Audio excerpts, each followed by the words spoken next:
Hey guys, it's Clamp here, and today I'm not doing a skit. This is not a skit. I wanted to talk about the recently concluded series Tower of God. Now, in my previous video, I shared my opinions and my initial reaction towards the series, and I was about on episode 8 at that time. And now that the series has been done for about a good 2 weeks, and I have finished the series, I wanted to share these thoughts that I've been having. Needless to say, I've expressed most of my opinion in a more detailed fashion in the previous video, so if you're interested, you could check it out. Please check it out. So the first thing I wanted to talk about are the last few episodes of the series, which in my opinion is sort of the highlight of season 1, even in the webtoon. That's where all this shit happens, and well, if you've watched it, you know what happens. With that said, it's a very important and it shapes a lot of things that happens afterwards in the series. So I was really looking forward to see how they animate this last test. And overall, they did a good job, I think. Now, they didn't put everything that was in the webtoon, obviously because of the time constraint. And I can give them a pass for that. It's not really bad, to be honest, like what they missed. In my opinion, it wasn't that life-changing what they missed out. So the animation was done alright. The fighting scenes, again, this is one of the weakest points. It's not really what we're used to. You know, we're always used to these high-budget animes with the gorgeous fighting scenes, but it's just not what we're gonna get with Tower of God. And also, maybe fighting is not the main part of Tower of God. It is an integral part, but I think the main reason people love Tower of God in the first place is the world building and the characters. So that's my opinion on the fighting scenes in the last few episodes. And now, what I really want to talk about is Rahel. So Rahel has been introduced to us since the beginning of the season, but we haven't really seen her that much. Now at the end of the series, she's gotten a lot of screen time. So more screen time means that the animators can express the characters more to us, the viewers. And this is where I had a hard time watching. The main thing I want to say is that they portrayed Rahel too nicely. I know it's because they want to surprise the viewers that much by showing Rahel as this really kind, loving, innocent person who Bam or Yoru looks up to, and then just hit us from the back of the head where we learn her true colors. I think that was the animators' intent. That's why they were showing Rahel in such a beautiful and loving fashion. But as a longtime webtoon reader, it was just so disgusting to look at. Now, if you read the webtoon, you'll see how despicable of a person Rahel is, even in the early parts of the webtoon. Even the way they draw her, she does not look nice. All people are pretty. I'm not saying that they drew her ugly as an ugly person, but she looked very evil and very mean. That's what I wanted to say.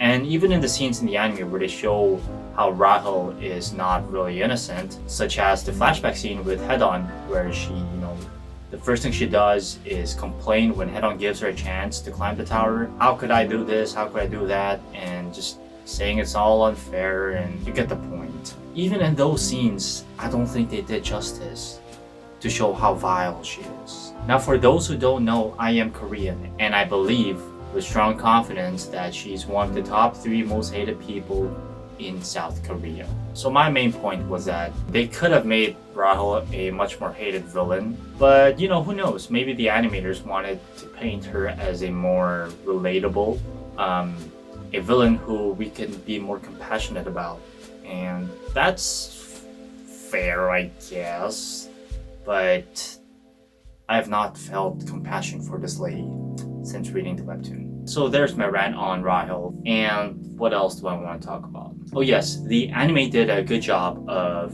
at the end of the series, explaining how there are different factions in the tower. So in the beginning of the series, we had this very rudimentary understanding of the tower. How, there are people who are climbing it, and there are people who have climbed it, such as the rankers, and there are people who help these people climb the tower, test administrators, and how there are different positions and all that, but we don't really know the political structure of the tower. But towards the end of the series, we realized that not everyone is what they seem like. There is a very dark part to the tower, and we were exposed to that. And I think in a very holistic view, you could say that the story of Tower of God is the struggles of these different factions that would exist within the tower. And you will see how important these different factions or organizations within the tower are in the upcoming seasons, if we have one. So overall, I was pleased with how season 1 ended. I really don't think it's fair to ask more from a very experimental work that they've done here. Like I said, they could improve on a lot of things, such as the fighting, and I personally like and dislike the animation. I like the animation overall, but I do not like the fighting scenes. I think it's very clunky and it does not look that natural. Other than that, I really like what they did with season 1. It got people who never knew what Tower of God was interested in it and started maybe reading the webtoon after seeing season 1. And that's awesome because it's genuinely a good series. You know, it may not be a manga, but I do think that there are a few webtoons that are amazing in my opinion. And I think if you're out of mangas to read or animes to watch, a webtoon could be a source of fresh, new material to read on. So like I said, season 1 got people interested in the series, which is good. And at the end of the series, they did a good job of making us, the viewer, know what's coming up. So we know that everyone except Yoru, Rahel, and the test administrator and everyone related to them don't know about the fact that Rahel is a scumbag and she betrayed Yoru.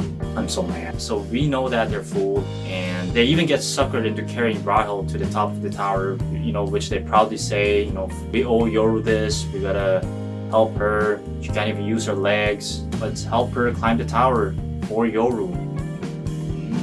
I don't know if Yoru would like that, but they decide to do that. So we know that the scam is gonna go on into the next season. And we also saw an Easter egg in the last episode. We saw this very long-haired looking man who looks a lot like... Actually, I don't know if this is a spoiler. I'm not gonna say it, but well, anyway, be excited for season 2. Overall, I love this series, and I hope season 2 comes with a better budget, and I think it's possible. I do want to apologize for rambling a lot today and going back and forth. I did not make a script for this video. I didn't want to. I really wanted to talk on top of my head and give a honest and fresh opinion on the whole series. And I hope it was easy to digest. So that's basically my take on season 1. And if you made it all the way here, I'm really grateful and I appreciate your time watching this video live. And if you enjoyed this video, please consider subscribing and liking the video to help your boy get 20 subscribers. I have 19 subscribers and plus 1 would be 20. For those who are new here, I make skits on anime and other things, and I would like to make more contents that are related with anime. And if you like this kind of video where I talk about an anime and you want to know my opinion on a certain anime, please do leave a comment below, because I do want to talk about some animes, but I'm not sure if you guys would want to listen to it. That's been a long outro, but again, thank you so much for watching, and I will see you in the next one. Bye.